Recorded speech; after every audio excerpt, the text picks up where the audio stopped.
Okay, now with grip, what I want you to always ensure with a great grip is that we get the golf club running diagonally through the left hand fingers. Okay, so from the tip of that index to the base of the left pinky, get the golf club to sit in there. Okay, so that's going to look like that. This is going to allow me to get this wrist bone on the pinky side of the hand on top of the grip. And if I can create that connection, I can get leverage. And I can have this hand on in a position where I can take my thumb and all the fingers other than the index off the golf club, and I can hinge it up and down like this. I can create leverage, I can have control over this golf club, I can manage the face, okay, because grip ties directly into club face, and this is all from a good grip. So with a good left hand grip, we will be able to see thumb, index finger, and middle finger knuckle while looking at a square face. We shouldn't really be able to see the other knuckles. They should be hidden underneath. Okay, so there's a good neutral left hand. Now right hand, with right hand grip, let's get it into the fingers. Okay, so make sure that the club would lie into the fingers such that you can get the palm of the right hand on top of the left thumb. Okay, if I can cover that up, I can then see that the thumb and index of the right hand, which create this V, the grip's gonna run right through the center of that V. So I can have the thumb on the left-hand side of that grip, the index on the right, and there's a separation, as you can see, there's a separation between the index and the middle finger of that right hand. So with a good right hand grip, the main pressure point that we create is this index finger. The index finger is going to be able to apply some pressure into the side of the grip, and the heel pad of that right hand will probably apply some pressure as well into that left thumb.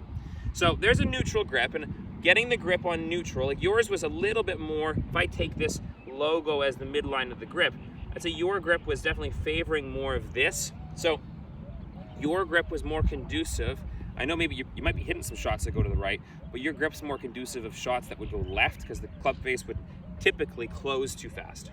But we're gonna get into all that in future videos. So neutral grip. Now, main thing that I wanted to see in setup that was fractionally different than where you were at is that I want to get you much more relaxed in that left arm. So if I get the golf club gripped like so, and if I just let my left arm hang, okay, ball position fairly central, and I'm just gonna lay the golf club kind of behind the golf ball like that.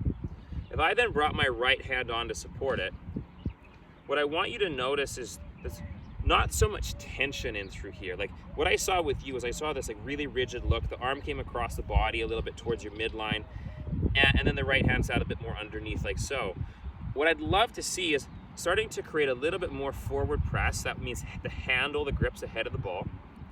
The right hand's gonna be there to support. So that the hands are kind of on the inside of that left thigh. So that's where we want to be at address, okay? Getting the feet slightly flared outward, slightly favoring that left foot with pressure. Now from this position, it becomes a lot easier for us to be able to make a simple motion back and strike the ground, okay? An essential, absolutely essential part of good ball striking. So the main thing that we need to master early days is I need you to be able to guarantee where your divot's gonna happen, or virtually guarantee, okay? Where the divot happens, where the golf club's going to brush. Okay, now, if you're practicing indoors, snowy in Chicago, okay, it's no problem. We can still pay attention to where the brush occurs, okay? You will feel the difference. If you're attentive to it, you'll feel the difference to hitting ball first or hitting mat first. Okay, hitting mat first, it will always sound different. The club will bounce a little bit. There won't be the same compression. And if you're working with TrackMan, you can use numbers like attack angle and low point and even ball speed to tell if you've made the right movements. Because we need a certain attack angle. We need the golf club to be traveling a certain amount down through the strike zone to be able to compress it and to be able to ensure that we can strike golf ball before turf. I could have what looks like a beautiful golf swing, but if my low point is in the wrong spot, it's pointless. And if I make what looks like, again, what looks like a very good golf swing, but I don't strike the ground enough, I look like a beginner. And this is the funny thing about golf, is that we judge ourselves off the golf ball, and yet on Instagram, we end up judging ourselves only off what the swing looks like. So that swing may have looked aesthetically pleasing, but the result was horrific. Now the result was only horrific because I didn't brush the ground. Okay, so learning the skill set of brushing the ground, and at times, especially early days, not being too obsessive with like all the thoughts and the motion. I would focus more of the intent right now, early days, on you being able to have a sense as to where the club strikes the ground. I want you to be attentive to the golf club always hitting the ground after where the club started. Okay, so if you take your initial address position, let's say I just smacked the ground like that, made a little groove, I would be attentive to making sure that my strike of the ground was always after where that groove was. Because if I got used to that, if I got used to always hitting the ground after where the club had started, I'd be mastering this art of hitting with a downward attack angle. That's crucial for compression. So then what I would do is I would hit a ton of golf balls in a shorter backswing form. Much easier for you to coordinate and just judge yourself on tempo and rhythm. So shorten up the backswing, keep it simple, and focus on contact. Okay?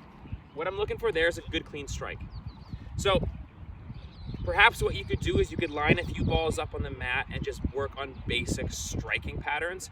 The better you can strike it with, let's just say, an array of irons from wedge right through 7 or 6 iron with a simple motion like I just described, that is going to be a huge help.